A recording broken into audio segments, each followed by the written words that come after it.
জানিয়ে দেব সর্বশেষ আপডেট বাংলা সংবাদ। শুরুতেই শিরোনাম। শুরুতেই জানাবো, ফ্যাসিবাদের পুনরুত্থান ঘটলে কেউ রেহাই পাবে না বলে মন্তব্য করলেন রিজভী। এদিকে নির্বাচনের সম্ভাব্য যে তারিখ জানালেন উপদেষ্টা সাখাওয়াত হোসেন। থাকছে বিস্তারিত প্রতিবেদন। আরও থাকছে, আলেমরাই একদিন এদেশের নেতৃত্ব দেবে বলে মন্তব্য করলেন ধর্ম উপদেষ্টা। এতক্ষণ শুনছিলেন সংবাদ শিরোনাম, এখন থাকছে বিস্তারিত। ফ্যাসিবাদের পুনরুত্থান ঘটলে কেউ রেহাই পাবে না বলে মন্তব্য করলেন রিজভী। আওয়ামী ফ্যাসিবাদের পুনরুত্থান ঘটলে কেউ রেহাই পাবে না বলে মন্তব্য করেছেন বিএনপির সিনিয়র যুগ্ম মহাসচিব অ্যাডভোকেট রুহুল কবির রিজভী। তিনি বলেন, অন্তর্বর্তী সরকার ছাত্র জনতার আন্দোলনের ফসল। গণতান্ত্রিক যে শক্তি সমমনা দল, তাদের সঙ্গে তো এই সরকারের সম্পর্ক হওয়ার কথা ছিল। আজকে কোনোভাবে যদি শেখ হাসিনার পুনরুত্থান ঘটে, তাহলে অন্তর্বর্তী সরকারের যদি দু একজন ভেতরে ভেতরে তাদের সঙ্গে সম্পর্ক রাখেন, তাদের বাদ দিয়ে এই সরকারের তো কেউই রেহাই পাবেন না। আমরা কেউই রেহাই পাব না। আজকে যদি গণতান্ত্রিক শক্তির ঐক্য না থাকে, দেশের স্বাধীনতা সার্বভৌমত্ব থাকবে না। নয়াপল্টনে বিএনপির কেন্দ্রীয় কার্যালয়ে সাংবাদিকদের সঙ্গে মত বিনিময়কালে তিনি এসব কথা বলেন।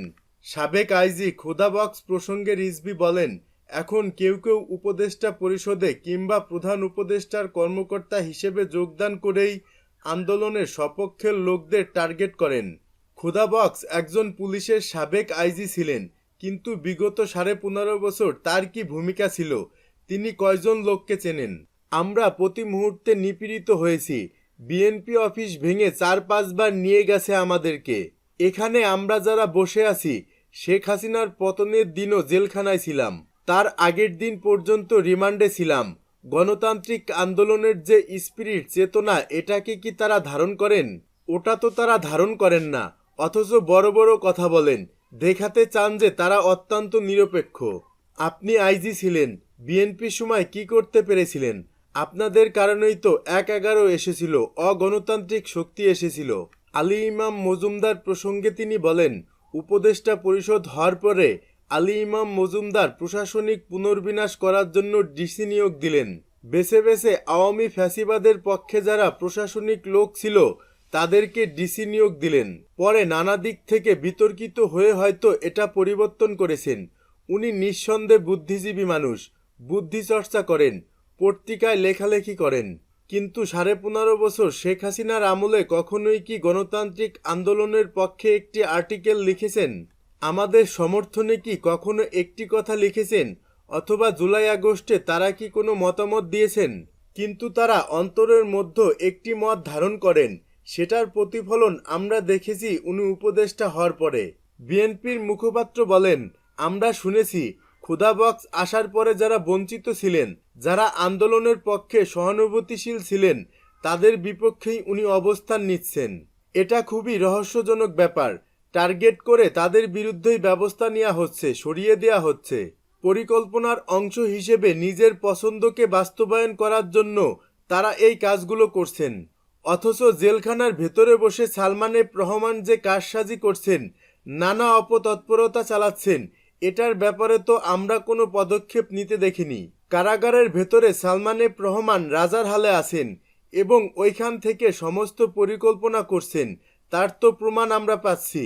গার্মেন্টস সেক্টরের অধিকাংশ মালিক হচ্ছে আওয়ামী মনা ফ্যাসিবাদের পক্ষে। এই যে গার্মেন্টস সেক্টরকে অস্থিতিশীল করে তোলার পেছনে নিশ্চয়ই তার অবদান আছে।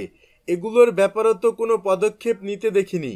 উপদেষ্টাদের সমালোচনা করে রিজভী বলেন, মূল স্পিরিটের বাইরে কিছু কিছু উপদেষ্টার যে পদক্ষেপ, এটা আমাদের ভাবিয়ে তুলছে। এটা গোটা জাতিকে একটা সংখ্যার মধ্যে নিয়ে গেছে। এ কারণেই আজকে সালমান এফ রহমানের মতো লোকরা কারাগারের ভেতরে থেকেও দেশকে অস্থিতিশীল করার চেষ্টা করছে, এবং যারা এখনো গ্রেপ্তার হননি, তারা বিপুল অঙ্কের টাকা ছিটাচ্ছেন অস্থিতিশীল করার জন্য। ডক্টর ইউনূস ও আসিফ নজরুলের প্রসঙ্গ টেনে তিনি বলেন, অন্তর্বর্তী সরকার গণ আন্দোলনের সরকার, ছাত্র জনতার বিপ্লবের সরকার। এই সরকারের অনেকেই নির্যাতিত হয়েছেন, তারা কোনো রাজনৈতিক দল করেন না, কিন্তু স্বাধীন মত প্রকাশের জন্য অনেকেই ফ্যাসিবাদী আওয়ামী সরকারের নিপীড়নের শিকার হয়েছেন।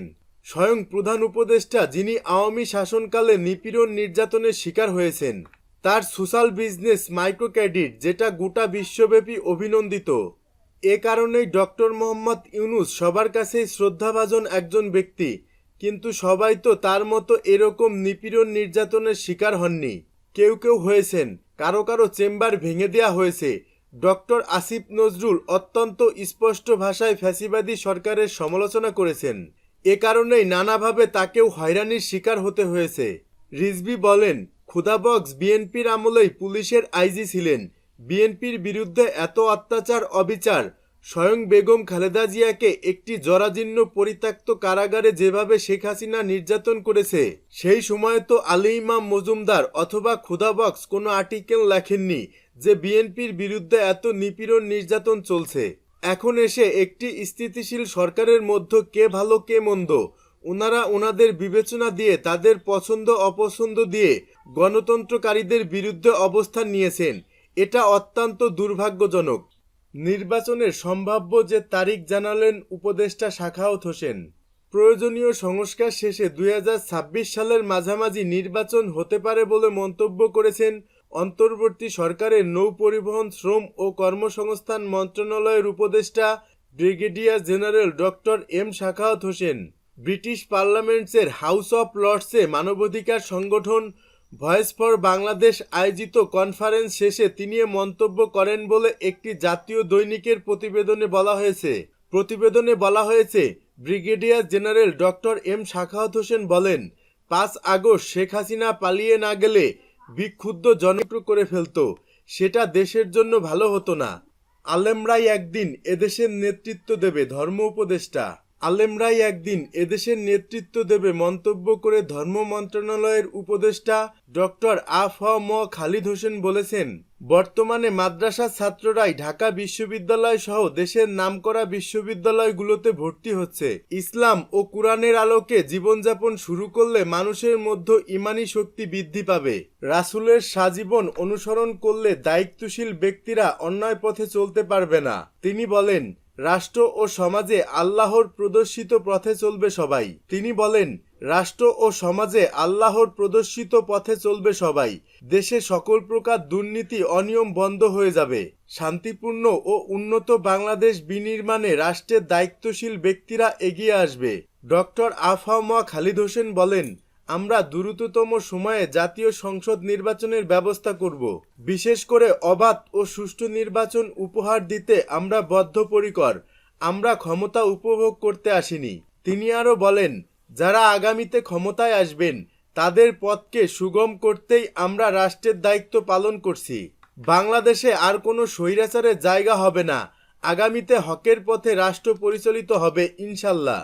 মহান আল্লাহর পথই হবে একমাত্র মুক্তির পথ, যেখানে শান্তি প্রতিষ্ঠিত হবে সহজে।